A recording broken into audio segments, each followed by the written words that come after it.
Okay, so once again, wow, so many things that we could talk about, memories from that last video. So essentially, that's the last 120k from Sarria into Santiago.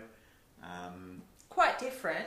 Very much, yeah, and one of the things we reflected on when we were putting our photos together is just how different it was from a month before when we were walking across the Meseta and yeah, totally different. Different people. Yeah. Because some people start at Sarria. Yeah. And you shouldn't say it's different, but once you've been experiencing all you have for the last month, you really pick up on the people that have just started their journey. Yeah. And everyone starts their journey at a different time, but it's just very noticeable to us, Yeah. the people that are just starting their journey. Yeah, and I guess it's just like life. You start and finish at different points. You probably noticed quite a number of little shrines and piles of things. And even in cafes? Yeah, it seemed to be as we got close to Santiago, people just started leaving things, mementos, all sorts of weird shoes and clothes. Yeah, all sorts of things in little piles, and we coins in Yeah. the cafe that you'll see on Yeah. the video. Little pieces of themselves they Yeah. leave behind. It's as if they wanted to leave something of them, exactly. Now you would have noticed we went through a town called Portamarin, the town with the great big lake. Some years ago that was a lovely village apparently, and then they built a dam and flooded the village, and it's all been relocated. But absolutely gorgeous. And the other thing which I think probably Portamarin you would have started to see, we started taking some photos of the inside of the albergues, and they looked like they were brand new and empty. And they were, as we mentioned, we seemed to be walking in a bubble.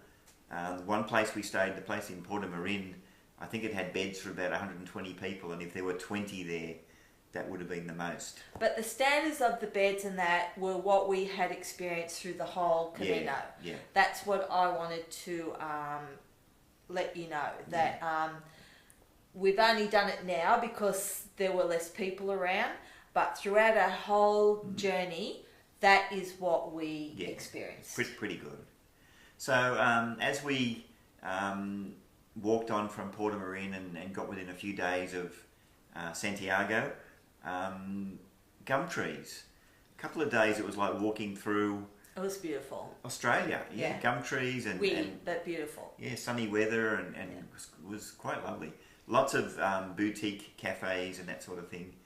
And we walked with people, talked with people, but one thing we did realise, we never after Burgos made friends again like we did at the beginning. And I don't know whether that was our frame of mind or just, I don't know.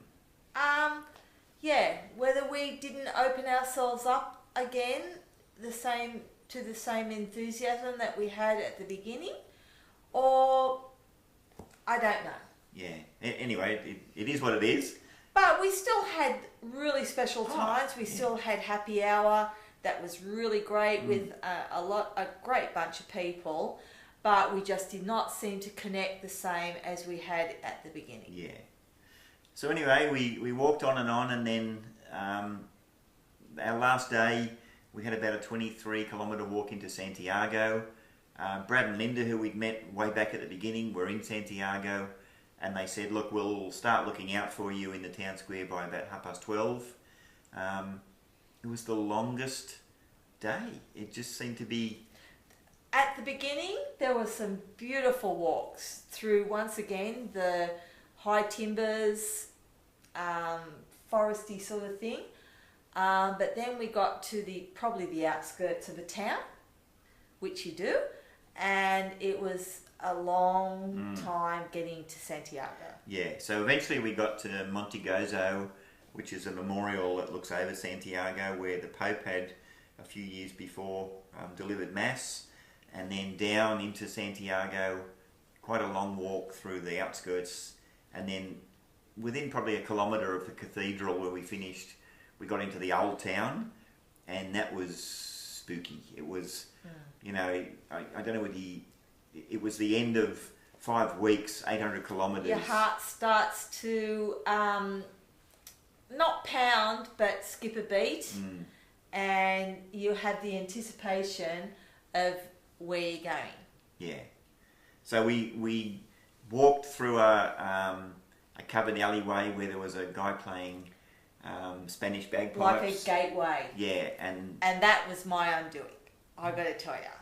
Yeah, and then into the town square, and it's quite deceiving because you actually walk down the side of the cathedral into the town square, and you think, oh, where's the cathedral? And then you turn around and it's there. And it's there. So that was, as you can imagine, quite emotional. But again, as we said, walking in a bubble, there weren't that many pilgrims finishing.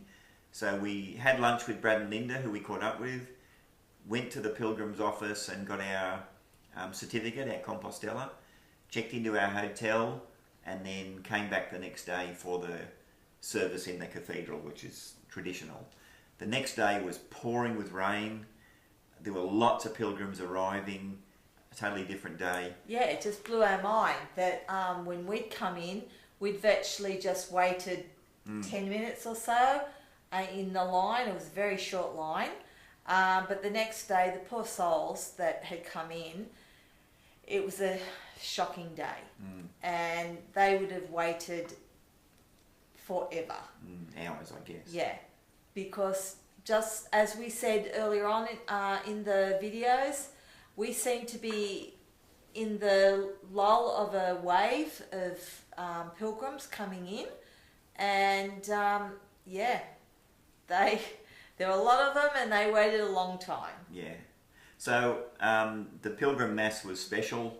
If you've seen the movie The Way, where they swing the boat of fume that fumigates the church, it was like we so wanted them to do that, and they did. And I burst into tears because that just seemed to be the end of all the things I ticked off on my boxes. And yeah, it was very, very special to us. Yeah. So the last of the photos you would have seen, we head to the station and we caught the train to Barcelona. But for those couple of days in Santiago after we finished walking, probably more for me than for Lynn, I just felt out of sorts. It was surprisingly easy for both of us to get into the swing of being a walking pilgrim. We loved carrying our packs and using our sticks and eating the food and talking to the people. And then almost as soon as you got to Santiago, all that finished. And you just felt, well, I felt as if... It became our identity. Yeah, and you'd lost that. And I think it's taken us probably a year to actually come around that you don't have to lose anything. And we're already planning to go back to Europe. We're going to walk the Via Francigena in Italy, and we're going to do the Camino again. But for a few months after we came back, it was as if we were resisting going back into their old ways of not having this. I think making these photos and putting it all together has kind of reminded 12 us months on. That yeah, you don't have to put up with anything. It's what you make of it. Yeah, and we really enjoyed it. So hope you enjoyed our photos. That's the last of our commentary on the photos. But we're going to put together a few more videos of things we saw on the trip and yeah, our thoughts on things that will help you if ever you want to go down this way. Yeah, so thanks for watching. Buen Camino, and we look forward to doing our second video.